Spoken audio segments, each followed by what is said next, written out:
Jeshi la Ulinzi la Wananchi wa Tanzania kupitia shule ya awali ya mafunzo ya kijeshi RITS Kihangaiko iliyoko Msata, Bagamoyo mkoani Pwani imekamilisha jengo la wadi ya kisasa ya kulaza wagonjwa ambayo pia itatumiwa na wakazi wa vijiji vinavyozunguka kambi hiyo.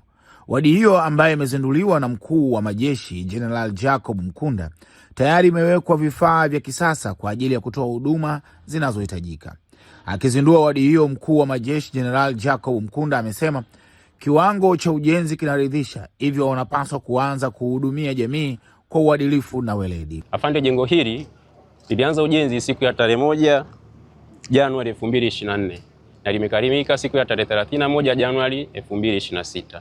Ni jengo ambalo limejengwa kwa lengo la kutoa huduma za kulaza wagonjwa, na ni jengo ambalo limejengwa kutokana na misaada kutoka katika mfuko wako ambao tusapoti kwa shilingi milioni 130 kama sehemu ya kufanikisha ujenzi, lakini pia kwa nguvu za shule pamoja na misaada kutoka benki mbalimbali.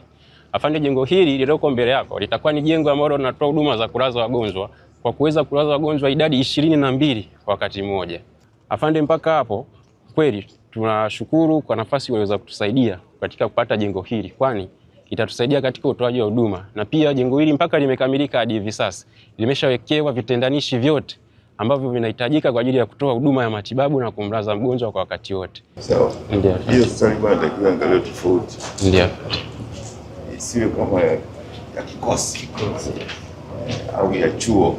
Ndio. Sababu inakuwa na wagonjwa wengi au na watu wengi kwa wakati mmoja.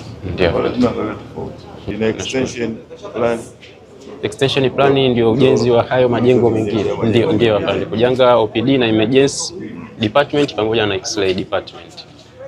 Napenda kutoa shukrani za dhati kwako wewe kwa kubali kutuwekea jiwe la ufunguzi wa wodi ya wagonjwa ambayo imejengwa kwa kushirikiana shule na makao makuu ya jeshi kwa jumla ya thamani ya shilingi milioni 270.